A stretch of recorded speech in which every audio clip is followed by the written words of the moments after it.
What's up everyone, Lord Ryujin here bringing you another YouTube video. And I just realized right before doing this video that I've been on YouTube a lot lately. I've had a very strong presence on YouTube, and I think that that's a good thing. I've been actually very inspired lately to do a lot of YouTube videos. And sometimes there are slow weeks where there's not really much that I feel to talk about or stuff. It's just like, why should I even talk about this? So I don't. But lately I felt like talking, and I guess that's a good thing. More traffic to my channel potentially.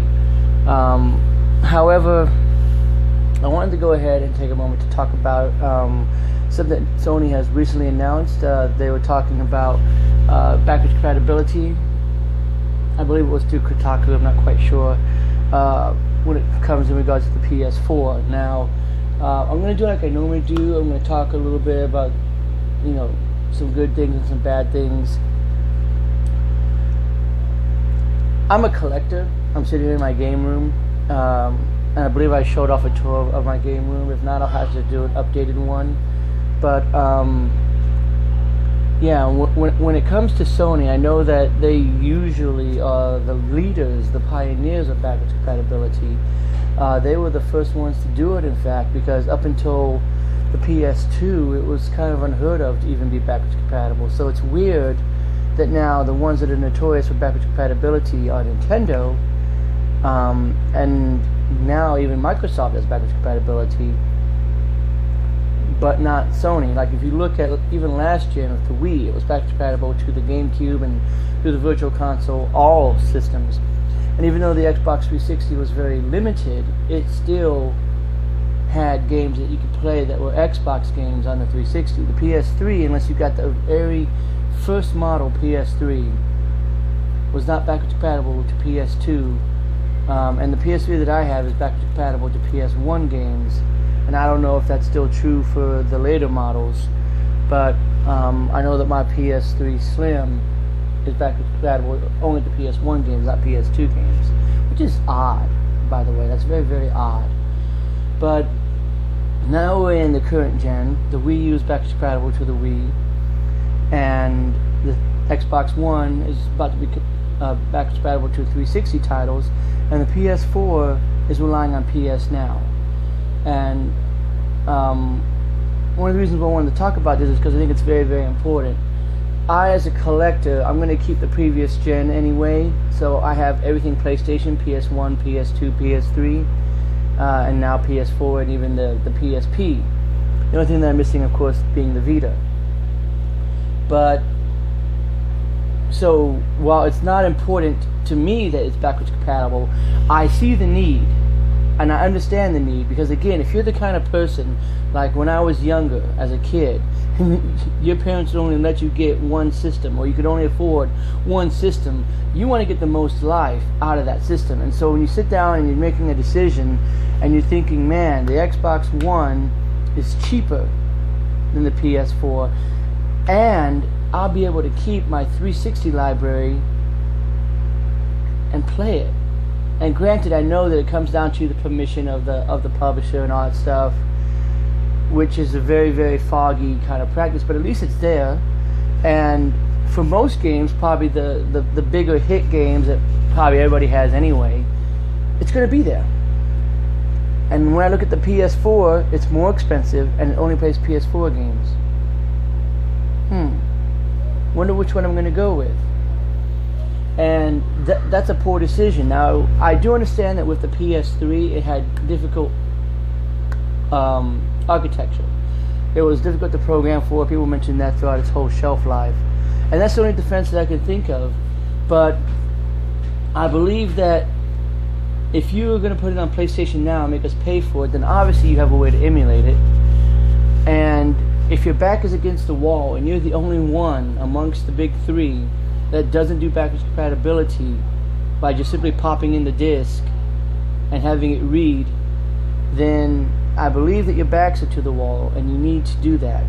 And I worry that Sony is starting to get back to that arrogant era that they had, where people will buy our brand no matter what we do, and we don't need to do anything. We just need to keep churning out games. And it's just like, no. One of the reasons why I like Nintendo is because they give me what I want, and they're typically usually backwards compatible to their previous gen, at least here lately, and that's nice. Again, it doesn't really matter because I can always pop in my GameCube, but at least Nintendo would probably think about putting GameCube games through the Virtual Console. You see what I'm saying? They wouldn't just be like, we're not even going to think about that. They would probably do that. And so I worry that Sony's probably going to get a little bit too arrogant again, and they're not going to consider it. But at the same time, I understand PS Now. The only thing that would really make it work is if it was included in PlayStation Plus. Then that way people would be able to get online, they'd be able to get the free games, and they'd be able to get the backwards compatibility. Even if you had to go up to $60, charge an extra $10 and be on the same level as Microsoft for their Gold Live service, you know, it would be worth it to be able to get the PS1, PS2 library, and even down the road when you manage to figure it out, the PS3 library through PlayStation Now. But at the same time, though, I thought about shooting a video that just shows me popping in a PS3 disc into a PS4 and going, it's that simple. Because when I could take a Wii game, pop it into the Wii U, go into Wii mode, and there I am playing it, and same thing with the 360 or even the Xbox One, and in the future I can just take the previous gen disc, pop it in, and start playing it. And the PS4 reads Blu-rays, and the PS3 read Blu-rays. It doesn't sound like it's that complicated.